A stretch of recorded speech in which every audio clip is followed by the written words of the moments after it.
우리의 문제는 현장에 답이 있다. 우문현답 시간입니다. 오늘 함께 하실 분 우리 박지원 아나운서가 소개를 해드리겠습니다. 요즘에는 정체성에 혼란이 오신 분입니다. 방송인인지 PB이신지 저번에 토토즈 사회를 보신 후에 러브콜을 엄청나게 받고 계신다고 하는데요. 원래 스타는 따로 설명이 없는 법이죠. 외모에 물이 한창 오르신 하이투자증권의 이화진 과장님이십니다. 어서 오세요. 우리 저 이화진 과장님은 제가 좀 욕심이 나요. 왜요? 정말 진행 잘하세요. 그러니까 패널로 오기에는 너무 안타깝다. 아니 아깝다. 근데 진행도 네. 진행인데 예. 되게 지금 저 반가운 마음인데 네. 반가운 것도 반가운 건데 왜 이렇게 얼굴이 좋아지신 거예요? 뭐 하셨어요? 아니 뭐 관리하신 것 같아. 네. 그렇지 않아요?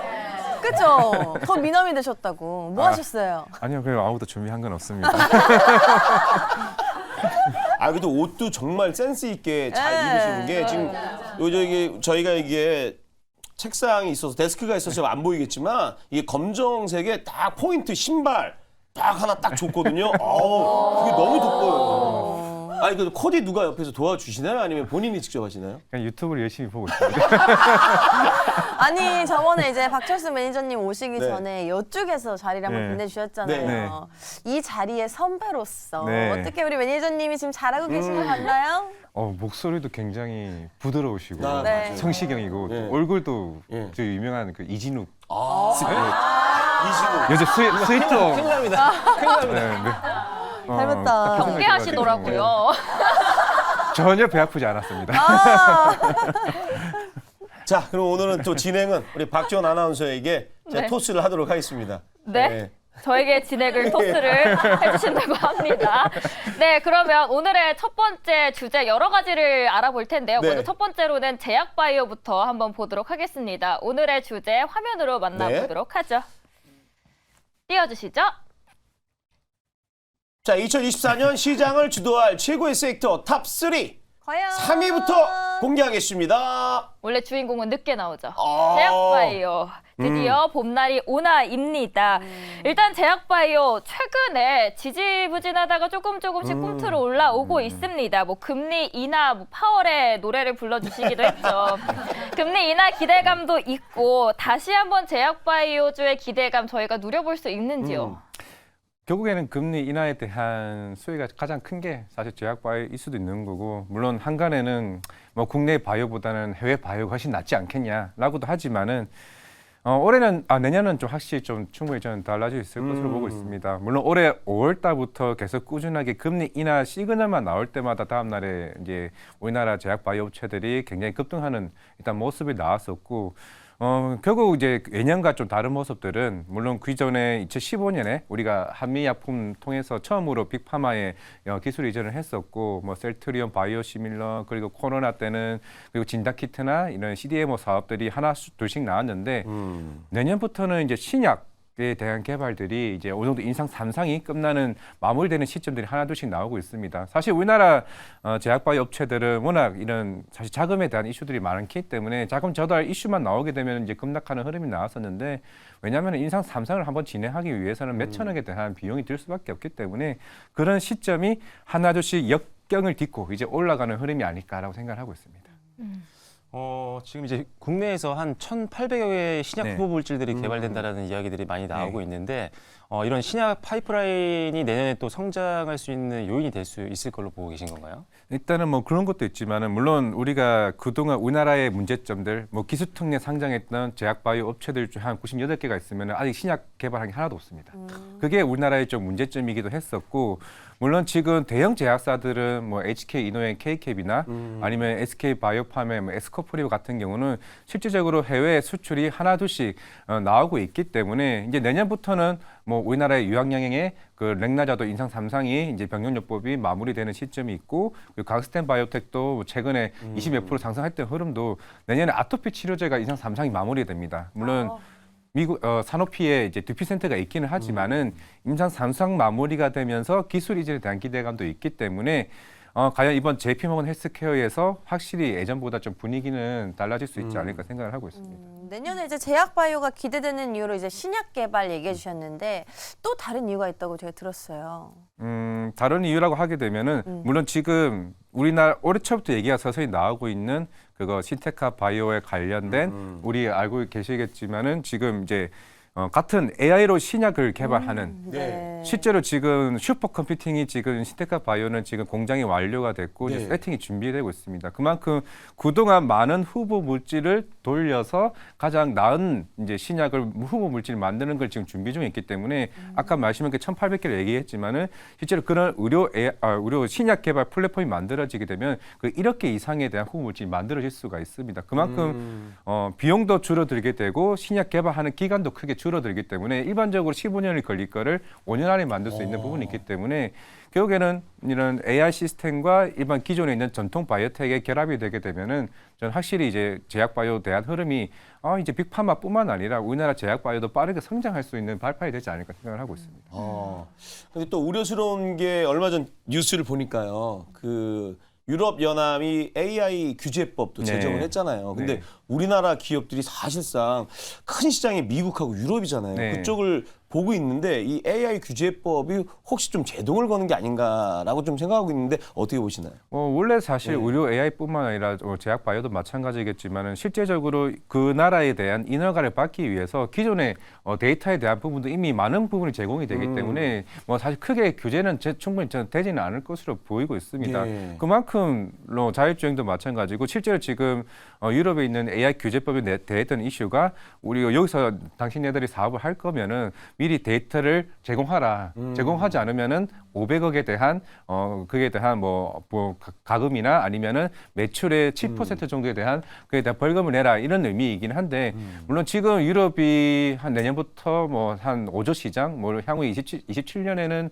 한 25조 시장이라고 얘기는 하지만은 이게 전부 다 아마 그렇게 원하는 대로 되지는 않을 것 같습니다. 어느 정도 좀 조건부 합의를 이루어지지 않을까 생각을 하고 있는데 지금 그래서 지금 루닛이나 뭐 JLK나 그리고 뷰노 같은 회사들도 물론 아시아 쪽으로 점점 진출되어 있고 이제 북미 쪽이랑 유럽의 시장에 이제 진출 목전을 두고 있는 상황이기 때문에 결국 유럽도 결국에는 북미 시장에 대한 견제도 충분히 있다고 생각하고 있습니다.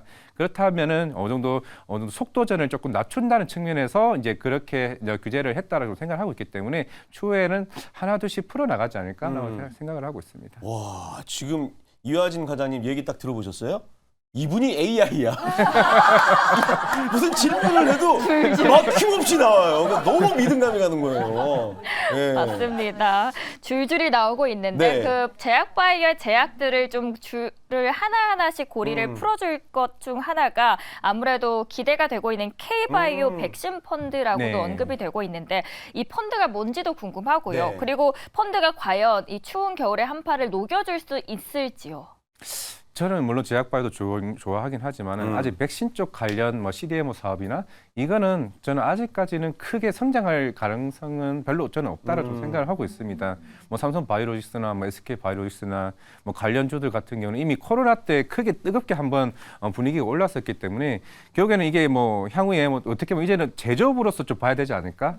뭐 향후에 코로나 백신 펀드나 아니면은 뭐 최근 마이크로필름인가요? 그거와 비슷하게 그 만든다 하더라도 실제로 그게 좀 단기성의 좀 테마로 좀 움직일 가능성이 높다라고 생각을 하고 있기 때문에 물론 새로운 이번 정권에 들어서게 되면서 공약 중에 하나이긴 합니다. 백신 펀드가. 근데 사실 일본과 미국과 대비해서 사실 그런 지원금이 사실 크지는 않아요. 5천억을 지원하고 추후에 1조까지 늘린다고는 하지만은 물론 아직까지는 우리가 일본과 중국에 대비해서는 크게 모자란 부분이 있기 때문에 조금 더 돈을 좀 써야 되지 않을까라고 생각을 하고 있습니다. 그렇다면 과장님, 제일 중요한 질문입니다. 네. 네, 제약바이오 섹터 내에서 내년에 이제 놀라운 상승을 보여줄 수 있는 탑픽 종목이 있다면요? 사실 뭐 탑픽이라고 치면 지금 SK 바이오팜이 탑픽이긴 합니다.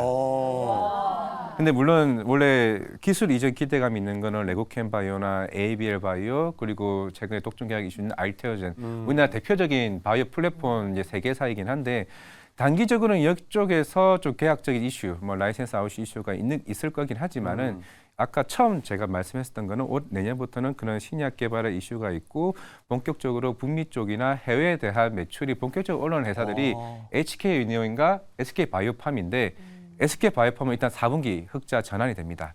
그리고 내년부터는 실제로 그 에스코프리에 대한 갑자기 생각이 안 나는데 뇌질환 관련 치료제가 일단은 세계 탑으로 지금 올라갈 가능성이 굉장히 일단 높기 때문에 아마 매출이 굉장히 가파르게 올라갈 가능성이 높은 종목이 저는 SK 바이오팜이라 생각을 하고 있고 실제적으로 지금 북미 쪽에서 신약을 만들어서 이렇게 가파르게 매출이 올라간 회사는 아직까지는 유일하게 지금 SK 바이오팜입니다. 실제적으로 에스코프리에 대한 매출 총이익 자체가 연간 한 80%에서 90%입니다. 실제적으로 우리가 셀트리온이 바이오시밀을 팔아가지고 이런 매출 총이익이 나온 게 30% 40%이기 때문에 SK 바이오팜은 내년부터 이게 성장성에 굉장히 크게 올라가는 부분을 생각을 하고 있기 때문에 지금 사실 주가 가격은 굉장히 매력적이다라고 생각을 하고 있고요. 물론 아까 탑픽을 얘기하셨는데 HK 인원까지 얘기하면은 사실 HK 이노엔이 내년에는 굉장히 많은 성장성이 올라갈 수밖에 없는 특히 K캡 같은 경우는 북미 쪽에 인허가 또 남아 있고 그리고 특히 유럽 쪽도 본격적으로 수출하는 부분이 있기 때문에 결국에는 HK 이노엔과 SK 바이오팜 이 두 회사가 좀 크게 올라갈 수 있다 말씀드리겠습니다. 아 그래요. 뭐 이제 금리 인하 시그널이 나왔기 때문에 그쪽에 이제 수혜받을 수 있는 게 이 바이오 쪽이다. 그래서 이쪽 긍정적으로 또 얘기를 해주셨고 또 관련 또 수혜 종목도 얘기를 해주셨으니까 그냥 무턱대고 사시면 안 됩니다. 예, 꼭 공부하셔서 이거 담아도 되겠구나라고 생각하시면 담으셔야 됩니다. 자 그러면 2024년 시장을 주도할 최고의 섹터 이제 탑 2를 보도록 하겠습니다. 한번 볼까요? 자, 뭘까요? 요거 내가 해야지. 치킨! 로봇주. 야, 기세 이어가나. 야, 이 로봇주에 대해는, 이게 진짜 기대를 좀 많이 하고 있어요. 얼마 전에 또 LIG 넥스원이 네. 또 로봇주 또 모멘텀 있으니까 또 주가 가는 걸 봤기 때문에 이쪽 계속 저희가 봐야 되겠네요. 네, 저는 아까 LIG 넥슨도 얘기하셨지만은 이제 방산 쪽도 이제 여기에 대한 수요가 올라오고 있잖아요. 사실 올 상반기부터 계속 얘기가 나왔던 게 대기업들이 투자도 많이 하겠지만은 이제 M&A 이슈가 굉장히 많을 수 있는 실제적으로 우리나라에 있는 비상장 로봇 회사들이 한 4,000개 정도가 됩니다. 네. 물론 우리가 이제 윤곽에 들어오고 있는 회사들은 지금 상장돼 있는 회사다 위주가 되겠지만은 물론 지금 이제 LIG 넥스원이 이제 방산에 대한 군용 로봇을 이제 수요가 있는 상황이긴 하지만은 일단은 나머지 하나 에어로도 있고 한국항공우주도 충분히 저는 수요가 있을 것으로 보고 있습니다.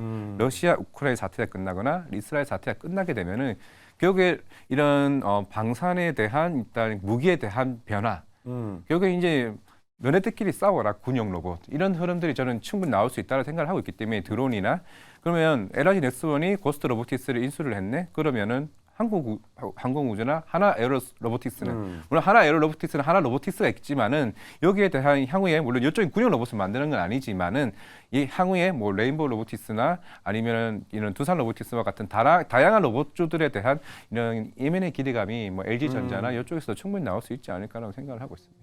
그 이하진 과장님, 이거 개인적인 질문인데요. 저는 이제 로봇주에 관심이 많아서 공부하다 보면은 산업 로봇은 독일이 꽉 잡고 있더라고요. 네. 그리고 협동 로봇은 일본, 뭐 화낙이라는 기업이 대표적인 기업이라서 오히려 산업 협동보다는 이렇게 LIG 넥스원처럼 저기 방산 무기를 로봇에 장치하면 이거 아이언맨 되는 거거든요. 오히려 이쪽이 더 좋지 않을까라고 접근하고 싶은데 괜찮은 접근 방법인지. 충분히 저 괜찮다고 좀 생각을 하고 있습니다. 물론 이것을 로봇 밸류에 대해서 자꾸 시장에서 얘기를 하고 있지만은 저는 LIG 넥스원은 이게 수급적 여유를 좀 굉장히 좀 크게 올릴 수 있다고 생각을 하고 있어요. 자꾸 이게 MSCI 편입에 대한 이슈가 계속 나오고 있잖아요. 얘기가 나오고 있다는 자체가 그러면 50%만 오르면 편입되겠네 내년 3월에 그러면은 일단은 올려보고 보자라는 이슈가 이게 사람의 심리가 저는 굉장히 좀 강하다고 생각을 하고 있고 물론 내년 북미 자체로서도 지금 항공우주 FA50도 럭키드 마틴과 지금 우리나라가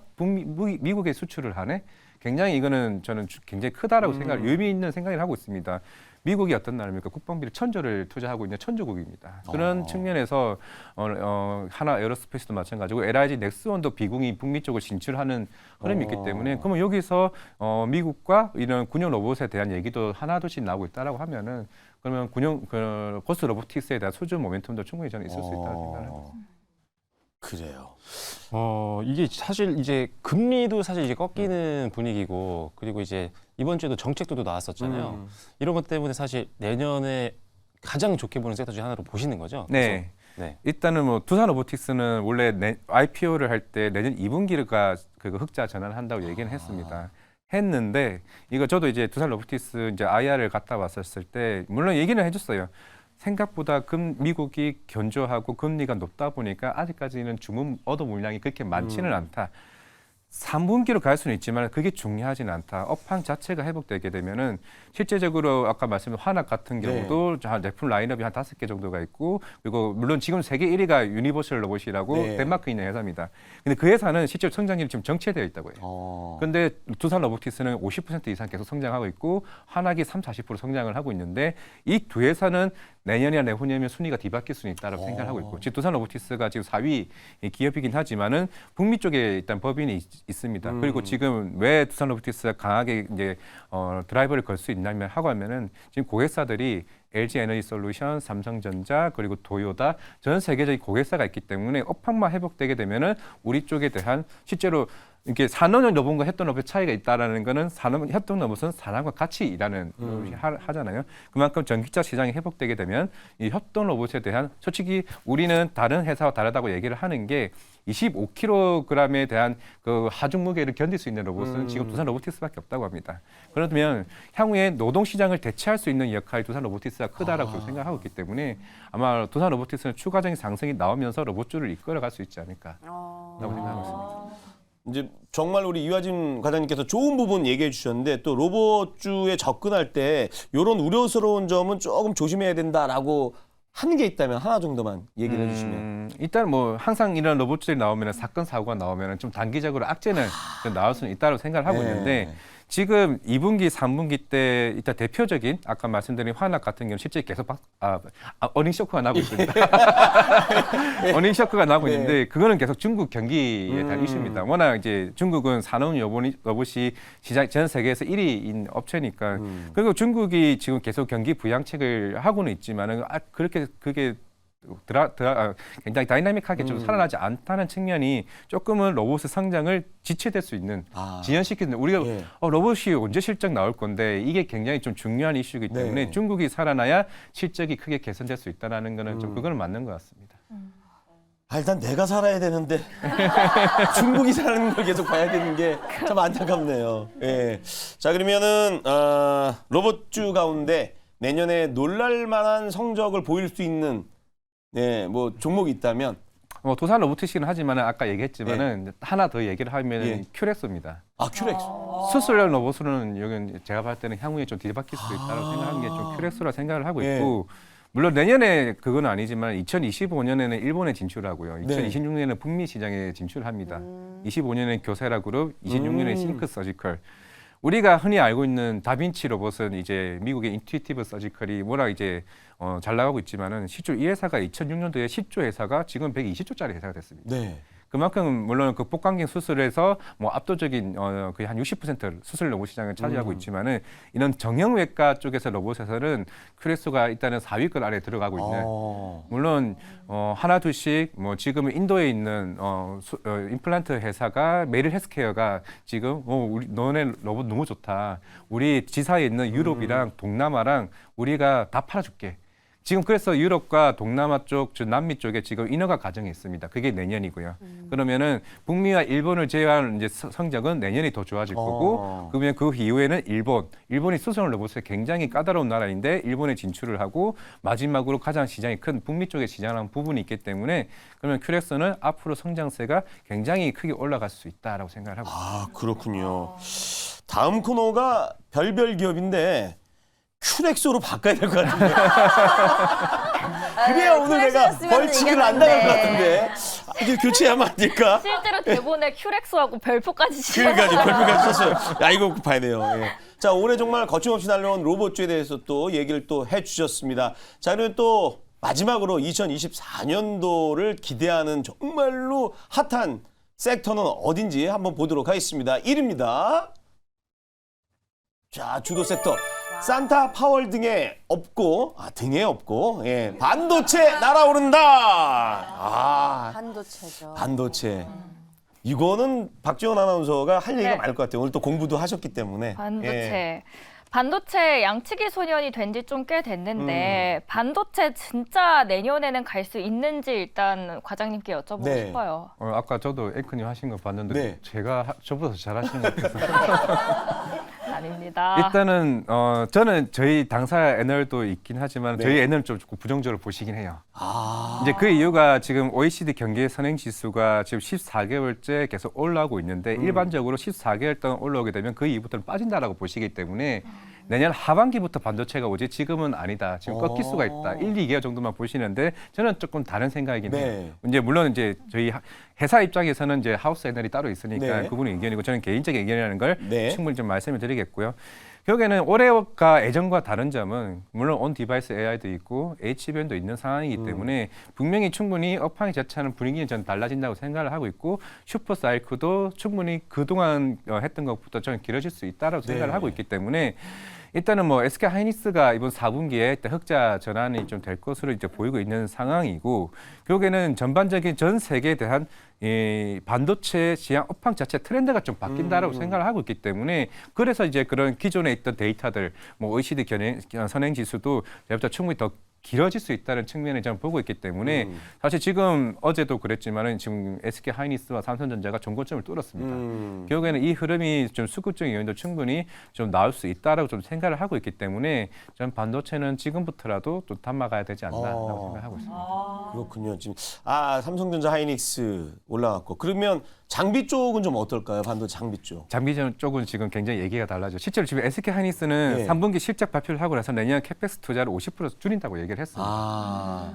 그동안 이 1분기 때부터 감산을 계속 해왔었고 그 감산을 회복하게 된다. 감산을 회복한다고 해서 장비를 새로 바꾸지는 않습니다. 결국에는 장비를 기존에 계속 쓰는 거고 캐펙스 투자를 줄여주는 부분이 있기 때문에 그래서 최근에 이오테크닉스나 이런 장비 업체들이 좀 강하게 좀 올라오지 못했던 오히려 소재 쪽이 훨씬 오히려. 더 많이 이제 이게 충분히 회전율이 돌아갈 수가 있기 때문에 우리 소재 쪽이 훨씬 더 매력이 있는 부분이 아닌가. 그래서 한솔케미컬이나 이런 솔브레인 같은 종목들이 최근에 올라오지 않았나 생각을 하고 있습니다. 이제 최근에 이제 온디바이스 AI랑 그다음에 뭐 HBM은 워낙 또 핫했고 그다음에 CXL까지도 지금 언급이 되고 있는데 네. 이런 부분들 투자 관점에서 보면은 네. CXL 같은 경우는 좀 빠르다고 생각하시나요? 아니면은 지금 담아갈 때라고 보시나요? CXL은 아직까지는 조금 빠르다라고 좀 생각을 하고 있고 물론 그 관련된 뭐 인텔이나 뭐 AMD 같은 경우는 아직까지는 CXL 2.0도 아직 이제 설계가 아직 안 된 상황이고 물론 이제 HBM이나 이쪽이 빨리 올라오다 보니까 결국 CXL이 이런 인터페이스 측면에서 빠르게 데이터를 정성하기 위해서 하는 역할이기 때문에 물론 이걸 미리 준비하자. 항상 물론 시장은 빠르게 반응을 하다 보니까 주가적인 측면에서는 좀 긍정적으로 봐야 된다고 좀 생각을 하고 있습니다. 이게 뭐 나중에 된다라고 해서 주가는 뭐 나중에 오른다 이게 아니라 어느 정도 충분히 시장은 이제 할 거잖아. 이게 할 거잖아는 의미에서 주가는 오른다는 생각을 하고 있는 상황이고 결국에는 반도체 업황은 좋아질 수는 있는데 지금 HBM 속도전을 봤을 때 일단 HBM3는 삼성전자는 좀 늦었다 생각을 하고 있습니다. HBM3E 같은 경우는 SK 하이닉스는 2분기 때부터 출하하는 데는 문제없이 이미 세팅이 다 끝났고 저도 이게 지난주에 SK 하이닉스 IR 다녀왔었는데 문제없다. 3E까지는 문제없다. 아무리 삼성전자가 들어온다 해도 이미 우리는 엔비디아나 향후에 AMD나 이런 다른 고객사들에 대한 선점 효과를 어느 정도 충분히 좀 되고 있고 실제로 삼성전자는 이 S3에 대해서 이게 샘플 승인 자체가 지금 늦었습니다.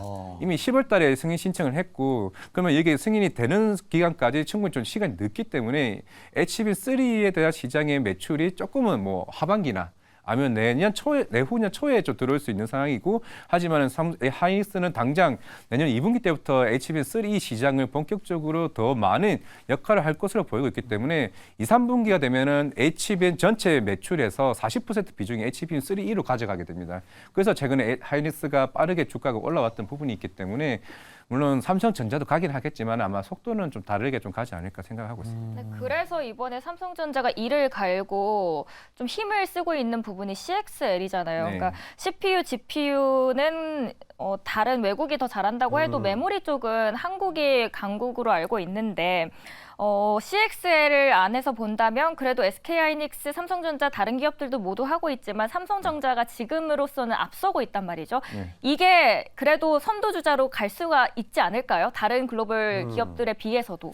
이게 결국엔 근데 HBM 자체가 훨씬 더 이게 매출이나 이쪽의 성장성이 더 크다라고 좀 보이고 있고 이제 CXL에 대한 이런 물론 개념에 대한 부분도 시장에서는 어느 정도 이제 올라가는 부분이 있긴 하지만은 이게 아직까지는 이게 설계가 아직 안 됐다는 측면이 조금은 지연될 수 있는 부분. 물론 삼성전자는 당장 뭐 내년에 1월 달에 뭐 갤럭시 S24 나오면서 AI 탑재 온 디바이스 AI가 나오게 되고 갤럭시 북 시리즈까지 먼저 선도하는 역할을 할 수는 있을 것으로 보이고 있습니다. 그만큼 그런 디램의 재고 수준 물량들이 많이 줄어들고 있는 상황이고 그리고 내년에는 AI PC까지 시장을 좀 선도하겠다라고 지금 준비 중에 있는 상황이기 때문에 결국 어떻게 보면 하이닉스와 삼성전자는 어떻게 보면 갈 길이 다를 수도 있다 생각을 하고 있다면은 그래서 뭐 하이닉스가 더 많이 갈래 이게 아니라 반도체 업황 자체가 더 충분히 더 올라갈 수 있다는 측면이기 때문에 좀 더 내년에는 그 사이클 자체가 예전과 조금은 다를 수 있다라 좀 생각을 하고 있습니다.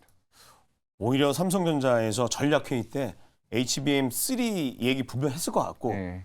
제 개인적인 내피셜이에요. 그 안에서 이미 늦은 것 같습니다. 그리고 이쪽은 하이닉스로 주고 오히려 진짜 박지원 아나운서가 얘기했듯이 온디바이스나 그죠? CXL 쪽으로 아예 올인할 수도 있다라고 생각은 제 내피셜이 좀 하고 있습니다. 아님 말고. 근데 실제로 온디바이스 같은 경우에는 내년에 상용화될 시점이 더 다가오다 맞아요. 보니까 온디바이스 AI 쪽에 관련 수혜주로 보면 어떨까요? 물론 최근에 제주 반도체나 그 리노공업이나 하긴 했지만은 물론 내년에는 하이닉스 입장에서도 개화에 대한 의미로 생각을 하고 있고 실제적으로 폭발적으로 탑재량이 늘어나는 거는 25년부터 이제 올라가는 부분이 있습니다. 물론 제주 반도체 같은 경우는 이제 LPDDR이라고 해서 이제 저전력 반도체입니다. 그만큼 우리가 인터넷 없는 공간에서 그 디바이스만으로도 AI가 돌아갈 수 있게 하는 부분이 있기 때문에 그만큼 AI를 구동시키기 위해서는 많은 전력이 필요하기 때문에 그런 저전력 반도체에 대한 수요가 폭발적으로 일어날 수 있는 부분이 좀 생각이 있다고 생각하고 있습니다. 그런 측면에서는 제주 반도체 너무 많이 오는 거 아니야라고 한다면은 충분히 전 조정시 매수라고 접근해 저는 된다라고 생각하고 있기 때문에 4분기 실적은 안 좋아집니다. 어차피 올해 실적은 반도체 이런 수요 자체가 없었기 때문에 하지만 내년 성장이 50% 이상의 성장률이 또 높다라고 생각을 하고 있는 상황이기 때문에 더 좋아질 수 있는데 아까 성장률에 대해서 잠깐 얘기를 하면은 내년에 HBM 성장률은 90%에서 120%입니다. 그렇게 치면은 우리가 온 디바이스 AI 쪽으로 갈래 아니면 HBM 성장률로 갈래? 온 디바이스 AI는 25년에는 100% 이상 올라갈 수 있습니다. 그런데 지금 내년에는 HBM 반도체 쪽에 있는 이런 소부장 업체나 이런 쪽에서 조금 기회를 볼 수 있지 않을까 생각을 하고 있습니다. HBM 쪽. 그럼 이쯤에서 네. 과장님이 또 과장님의 반도체 최선호주 안 그렇죠. 들어볼 수 없겠죠. 네, 제우스입니다. 제우스. 이게 결국에는 지금 적어놔야지. HBM 얘기를 하는데 예. 제일 문제는 수율입니다. 삼성전자가 왜 4분기 때 물량들을 SK 하이닉스 뺏겼냐 수율 문제가 있었기 때문에 당장에 엔비디아는 우리는 급한데 너네 이거 아직 안 되는 거야?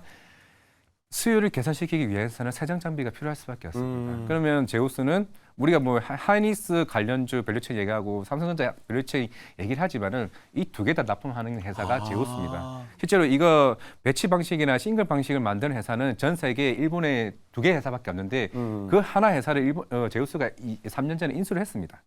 그렇기 때문에 여기에 대한 이제 세정 장비에 대한 특히 TSB 관련 세정 장비를 본격적으로 수주를 제일 많이 받을 수 있는 게 제우스고 최근에 좀 바닥에서 좀 많이 올라오긴 있지는 하지만은 이게 반도체를 만드는 게 아닙니다. 아까 얘기했던 로봇도 만듭니다. 협동 로봇과 반도체를 만드는 이 어떻게 보면 시너지 있는 회사가 제우스라고 좀 생각을 하고 있기 때문에 제가 이 회사를 한 4월에 한번 다녔었어요. 그때 하는 말이 이런 말 해도 되는지 모르겠지만은 됩니다.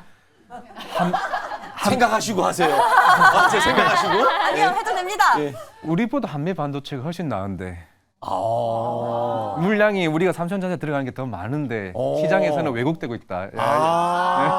물론 그렇다라고 합니다. 네. 라고 하고 있지만은 참고하시기 바랍니다. 그건 나중에 실적을 보면 아는 부분이기 그렇죠. 때문에 뭐 내년 실적을 한번 기대해 본다면 네. 그거를 증명하지 않을까 생각을 하고 있습니다. 그래요. 오늘 이하진 과장님의 인사이트를 들어봤는데 이 제우스에 대해서 얘기를 하신 분이 또 한 분 있었죠. 우리 박철순 매니저의 전 멤버 박근호 매니저님이 탑픽으로 얘기했어요. 기억나시죠? 그 후로 주가가 잘 갔습니다. 이화진 과장님도 잘 보고 계십니다. 자, 이화진 과장님께서 오늘 2024년에 이쪽이 좀 좋아질 거다라는 섹터 세 곳을 얘기해 줬습니다. 역시 3위는 뭐 다 아시다시피 바이오 얘기하셨고요. 2위는 로봇, 1위는 반도체니까 요거 포트에 하나씩은 좀 있어도 되지 않을까라는 생각이 드네요. 자, 오늘 좋은 인사이트를 주신 우리 이화진 과장님 오늘 너무 감사드리고 다음번에 또 뵐게요. 거의 AI 수준이야. 예, 오늘 나와서 좋은 인사이트 주신 이화진 과장님 보내드리겠습니다. 고맙습니다.